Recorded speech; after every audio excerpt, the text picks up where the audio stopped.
Ever wished your screen could just, I don't know, burst with color? So vibrant, it practically jumped out at you. We're surrounded by images all the time, but the tech that makes them is always evolving, always pushing for something better. And let's be honest, those traditional projectors, while useful, they often leave, well, a lot to be desired. Think dim images, washed out colors, bulky designs. So today, we're taking a deep dive into a really promising solution: laser projection. Our guide for this is an incredible undergraduate thesis, Design and Development of a Laser Projector, by Shoaib Mustafa from ComSat's University Islamabad. Our mission for you listening in is to cut through the complexity. We want to explore the cutting-edge science and the clever engineering behind this innovative laser system. Think of it as your shortcut to understanding why this technology might just be the future of how we see displays. Okay, let's unpack this. Yeah, and this research really matters because, like you said, conventional projectors, they kind of hit a wall. Whether they're lamp-based or use LEDs, they tend to be bulky, they throw off a lot of heat, chew through power, and often their colors just look dull, kind of washed out, especially if you've got any light in the room. That's precisely where laser-based projectors step in as a potential game changer. They promise superior precision, much brighter and truer colors, and a design that's both more compact and, importantly, more energy efficient. That sets the stage beautifully. Hmm. Now let's get into the real core of it. What is it about lasers? What makes these light sources so uniquely suited for projection, giving them that amazing brightness and sharpness? It really comes down to their fundamental nature. And yeah, laser itself, it's an acronym, light amplification by stimulated emission of radiation.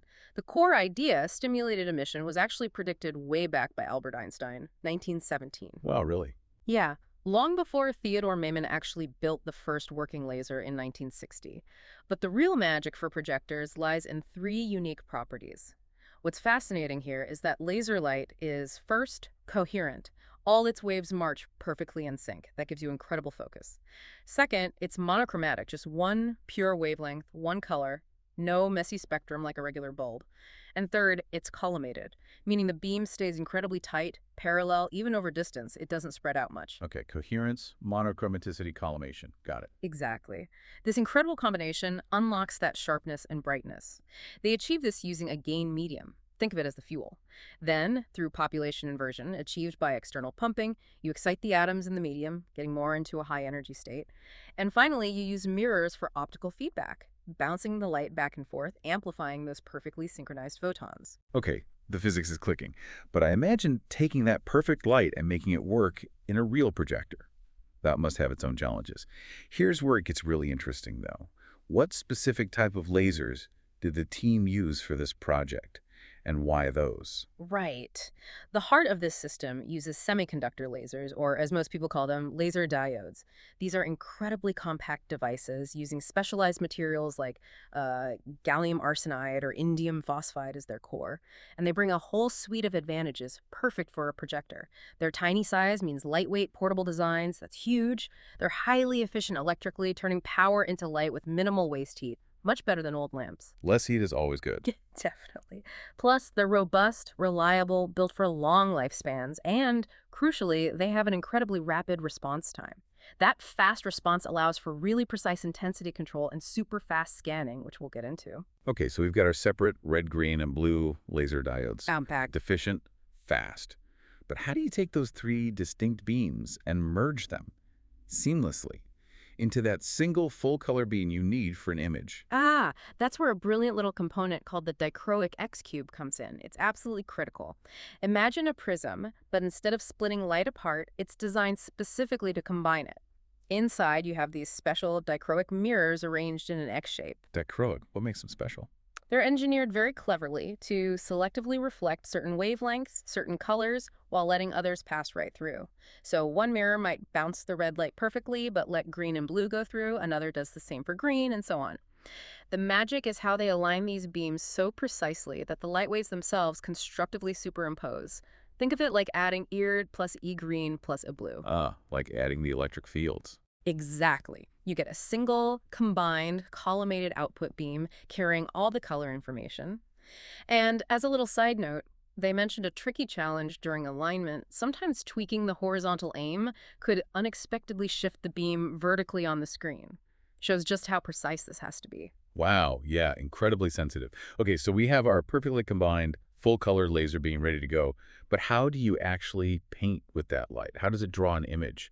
This project used raster scanning, right? Can you walk us through that? Absolutely. Raster scanning is, well, it's a foundational technique, a very systematic way to cover a 2D surface. I think back to old CRT televisions, if you remember those. The laser beam moves rapidly from left to right, drawing one horizontal line of the image. Then it quickly snaps back to the left, drops down just a tiny bit, and draws the next line. Line by line, top to bottom. Precisely. It repeats this process until the entire grid, the entire image frame, is scanned. Now, synchronization is absolutely critical here, especially during those quick movements, the horizontal retrace back to the left and the vertical retrace back to the top for the next frame. If that timing is off, the image gets scrambled. Exactly. You'd get tearing, distortion, all sorts of artifacts, and this is happening incredibly fast. If we connect this to the bigger picture, for a standard resolution like 640 by 480 at 60 frames per second, the horizontal scan happens over 30,000 times a second. 30,000. Yeah, which means the time spent on each individual pixel is down in the nanoseconds range, maybe 50 nanoseconds. The whole frame takes just under 17 milliseconds. Well, that's mind-boggling speed. It is, and engineers are always optimizing. There are techniques like S-shape scanning, for instance, that try to eliminate that quick horizontal retrace by just smoothly moving to the start of the next line down. More efficient. Okay, the speed is incredible.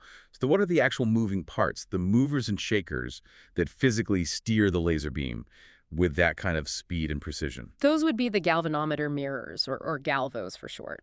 They're really the unsung heroes here. They're ingeniously designed, incredibly lightweight, highly reflective little mirrors mounted on a tiny rotating shaft.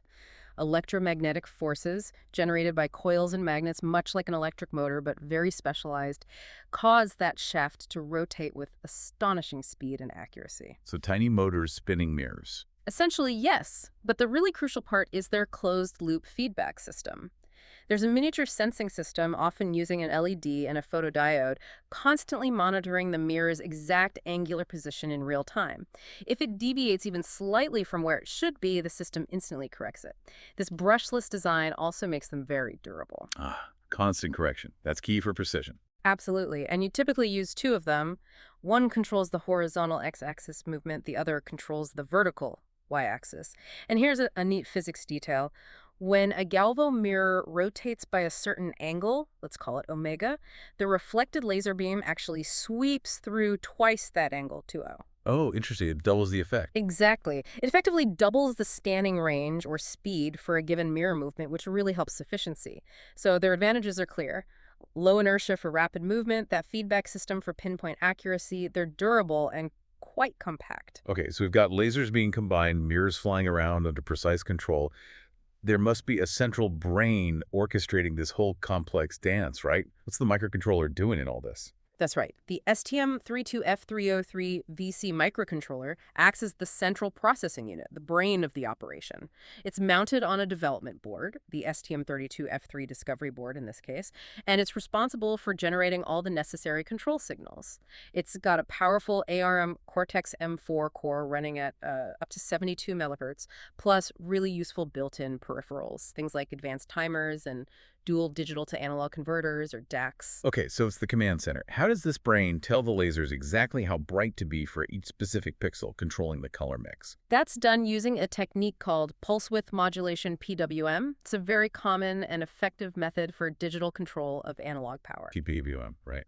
How does that work with lasers? Imagine you're switching the laser on and off really, really fast. PWM varies the duty cycle, basically, the percentage of time the laser is switched on within each tiny cycle. By adjusting that on-time percentage, you directly control the average power delivered to the laser. Though a higher duty cycle means a brighter laser, lower means dimmer. Simple on-off, but really fast. Incredibly fast. And the STM32 microcontroller used here has 16-bit timers for this. What that means is you get up to 65,536 distinct steps for that PWM signal. 65,000 levels. Yeah. The insight here is that this huge number of steps allows for incredibly smooth, almost imperceptible gradients in color and brightness. Much better than just, say, 256 levels you might find elsewhere. Very precise control. Okay, PWM handles the brightness and color intensity. But how does a microcontroller tell those super-fast galvo mirrors exactly where to point the beam for each pixel? That's where those digital to analog converters, the DAs, come in. They act as translators. The microcontroller calculates the precise digital value representing where the beam should be on the X and Y axes. The Ds take those digital numbers and instantly convert them into corresponding analog voltages. These voltages are what physically drive the galvanometer mirrors to rotate to the exact required angle. So digital instructions become physical movement. Precisely. And the DCs in the system have 12-bit resolution that gives them 4096 distinct voltage levels. 4,000 positions. Per axis, yes, ensuring really fine control over the mirror's movement and therefore very precise positioning of the laser spot on the screen. And to keep up with the speed demands, these decks often work with something called a DMA controller direct memory access. It allows data to be fed to the DAC super efficiently without constantly burdening the main processor. Okay, it really sounds like a symphony of hardware all working together. But a symphony needs a score, right? How do the digital images, the actual pictures, get translated into all these intricate PWM and DAC signals? What's the algorithm, the intelligent part? It is indeed a clever algorithmic process, broken down into a couple of key steps. First, you need a pixel-to-bit map algorithm. This takes the input image file, decodes it, gets the raw red, green, and blue values for each pixel, maybe normalizes them, and essentially creates a 2D digital map or bitmap of the image in the microcontroller's memory. So just a grid of pixel data. Exactly. Then comes the bitmap to DAC and PWM conversion algorithm. This is where the translation happens. It takes each pixel's brightness value from the bitmap and scales it to match the range needed for the PWM duty cycle controlling the lasers. Simultaneously, it takes the pixel's X and Y coordinates from the bitmap and scales those to match the range required by the DACs controlling the galvo mirrors. So it maps image data directly to control signals. Correct. These algorithms constantly update the DAC outputs for mirror position and the PWM duty cycles for laser intensity, making sure everything stays perfectly synchronized as the beam scans across. And for speed, especially aiming for real-time video later, they often use pre-computed lookup tables, or LUTs. Think of them like cheat sheets the system can quickly reference instead of doing complex calculations on the fly for every single pixel. That makes sense for performance. Okay, understanding the theory is one thing, but the proof is always in the pudding, or I guess in the projection here. How did the team actually build and test this? Can you walk us through the physical setup? Sure. The physical setup sounds like it was quite meticulous, as it needed to be. The optical components, the red, green, and blue laser diodes, were securely mounted on a proper optical table. You need that stability for precise alignment. They used optical posts to make sure all the laser beams were hitting at exactly the same height, checking that with a beam combiner tool. Then, the dichroic X-cube did its job, merging the RGB beams into that single path directed towards the galvo mirrors. And the electronics. On the electrical side, each laser was driven by its own circuit, likely using MOSFETs like the IRF530 mentioned, controlled by the PWM signals from the STM32. A programmable power supply provided the juice. The galvo mirrors got their signals from the DA outputs on the microcontroller's specific pins. A4 and A5 were used for X and Y. They needed their own power supply, plus 15 volts in this case, and crucially, the galvo driver board had its own cooling fan. Those things work hard. Right, heat management is key. Absolutely. And what's really neat is they actually custom designed and built a laser holder. Fabricated from acrylic sheets, it allowed for really fine adjustments horizontally and vertically using little screws and springs. They even worked out the math for how much a screw turn would adjust the angle. Real hands-on engineering. That's impressive dedication. Okay, so one of the most critical things for any display is controlling brightness accurately.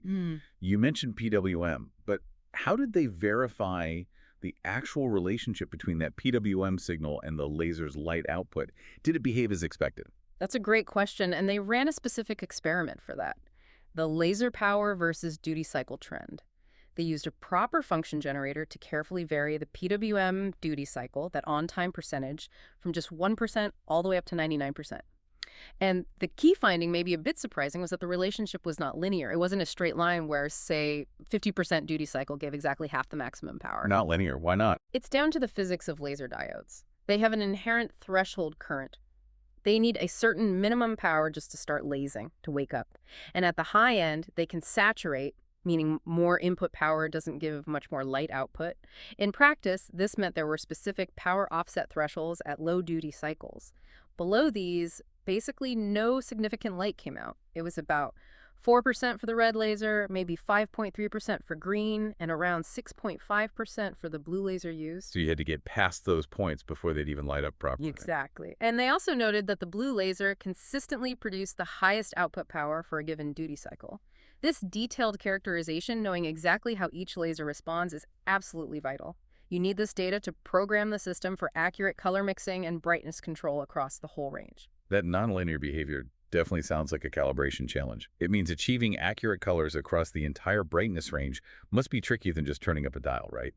How do they handle that? That's an excellent point. It absolutely adds complexity compared to, say, an idealized linear source. The way they tackled it was by meticulously mapping those nonlinear response curves for each individual laser, the red, the green, the blue. Once you have that detailed characterization data, you can build it into the control software. You create compensation curves or use lookup tables like we mentioned earlier. So the microcontroller knows, okay, to get this specific perceived brightness level from the red laser, even though its response isn't linear, I actually need to send it this specific PWM duty cycle value. So the software compensates for the hardware's quirks. Precisely. It's a clever software solution to a physical hardware characteristic, ensuring you still get accurate color and brightness representation despite the underlying nonlinearity. Okay, that makes sense. Software fixing hardware. Classic. All right, moving to the actual projection test. What was the very first, most basic test they ran? Just to see if the core concept, the color mixing, was working. That was the projection of a white dot. Simple, but fundamental.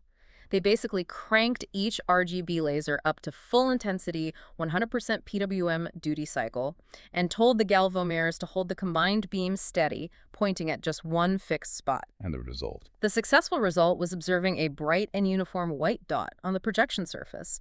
It sounds trivial, maybe, but getting that perfect white means all three lasers were correctly aligned, the XQ was doing its job combining them, and the basic PWM and DC controls were functioning. It was a crucial first validation. A tiny white dot, but a big first step. Okay, building on that, how did the system handle projecting a simple shape, like a square, using that raster scanning method we talked about? Did the precision hold up? Yep. The next step was the projection of a white square using raster scanning. For this, they created a small digital image in the microcontroller, an 8x8 pixel bitmap. Imagine a tiny grid. And within that grid, they defined a smaller 4x4 square of on pixels right in the center. Then, the STM32 microcontroller did its thing. It controlled the DACs to move the beam according to the raster pattern, and it used PWM to modulate the laser intensity, basically turning the laser fully on for the white pixels in the square and off for the background pixels. And did it work? Could you see the square? Yes. They confirmed the success, stating the system successfully projected that 8x8 square. They even scaled it up and successfully projected a 100 by 100 white square. This was really important because it validated not just the static pointing, but the dynamic raster scanning process and the synchronized laser control. It proved the system could accurately render basic geometric shapes. Okay, squares are good, but straight lines are maybe easier than curves. What about something more complex, like a circle? How did it handle a nonlinear shape? Good question. They tested exactly that with the projection of a circle using raster scanning. For this, they didn't just load a bitmap. They programmatically generated a circular bitmap within the microcontroller using the standard circle equation, x, xc2 plus y, yc2 plus r2. Calculating the pixels mathematically. Right, defining which pixels fall inside the radius. Then, the STM32 took that generated circular bitmap and raster scanned it, just like with the square. And the result? Success again. The system successfully projected the circular pattern. This demonstrated its precision wasn't limited to straight lines, it could handle more intricate patterns accurately. It really validated the fine synchronization between laser modulation and beam positioning. So what does this all mean then? We bring it all together. What were the concrete measurable achievements of this undergraduate thesis project? What did they successfully build and demonstrate? They really hit some impressive technical milestones, especially for an undergraduate project. First, they achieved a very precise beam diameter of just 2 millimeters. That's crucial for sharp images with minimal divergence or fuzziness. The projected screen area they demonstrated was 20 centimeters by 20 centimeters. That shows it's scalable for, reasonably sized displays, not just tiny spots. They measured a raster scanning step time, the time to move from one pixel position to the next, of just 66 microseconds. That's incredibly fast, ensuring smooth motion for high-fidelity images. 66 microseconds. Wow. Yeah, it's quick. And as we discussed, the system successfully projected various shapes, dots, squares, circles, validating the accuracy of the whole mechanism. They also created that foundational algorithm set to convert bitmap representations into the necessary DAC and PWM control signals. That's a core piece of the software puzzle. And finally, a key point is that the whole setup, the optical bench, the galvos, the lasers, the microcontroller, was designed from the ground up to be adaptable and modular. It wasn't just a one-off, it was built as a platform. That modularity is really important for future work, isn't it? This project clearly laid a remarkably strong foundation. Looking ahead then, based on this work, what are the most exciting possibilities? Where could this technology go next? Absolutely. The thesis itself outlines some really interesting directions for future work. One area is pushing for even higher purity and precision. The goal would be achieving even smaller beam diameters with better collimation and purer colors by using more advanced, perhaps more expensive laser modules. Imagine ultra-high-res projection. Sharper and cleaner images. Makes sense. Then there's the big one, real-time image and video. Right now, it projects static patterns or preloaded bitmaps.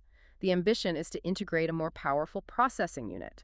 They suggest something like a Raspberry Pi alongside the microcontroller. This external processor could handle the heavy lifting, decoding video streams, doing complex image scaling or color correction, maybe generating those lookup tables on the fly. That would enable smooth, real-time projection of complex images and video. So connecting to a computer or video source, basically. Essentially, yes, making it a fully functional video projector. And then there's miniaturization. This is really exciting. They talk about potentially replacing the galvanometer mirrors with MEMS devices, micro-electromechanical systems.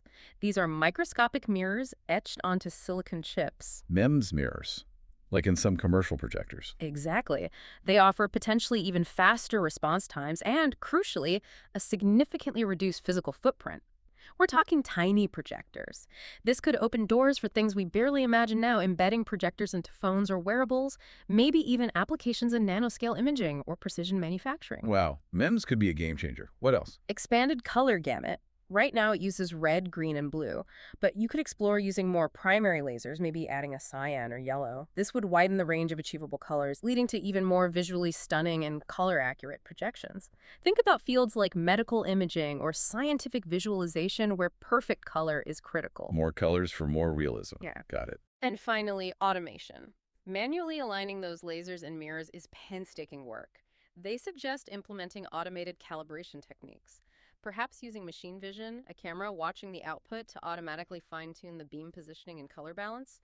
That would drastically reduce setup time and potentially improve precision even further. Automating the fiddly bits. Always a good goal. What a truly fascinating deep dive we've had today. Seriously, we've journeyed from the fundamental physics of stimulated emission all the way through the really intricate engineering of those galva mirrors and the clever coding of microcontrollers.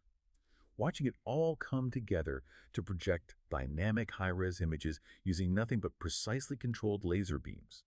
It's genuinely remarkable when you step back and reflect on the immense adaptable potential this technology holds. And it really does raise an important question for you, listening at home, to think about. Imagine how a technology designed today to just precisely project shapes onto a screen, how that could evolve. With more miniaturization, more processing power, could it become the foundation for truly revolutionary tools tomorrow? What if this level of laser precision could one day guide microscopic surgical tools inside the body? Or maybe even create complex holographic interfaces, allowing us to interact with digital information in entirely new ways, floating right there before our eyes. Lots to think about. Thanks for diving deep with us today. Keep exploring, keep questioning, and keep learning. We'll be back soon with another deep dive into the world of knowledge.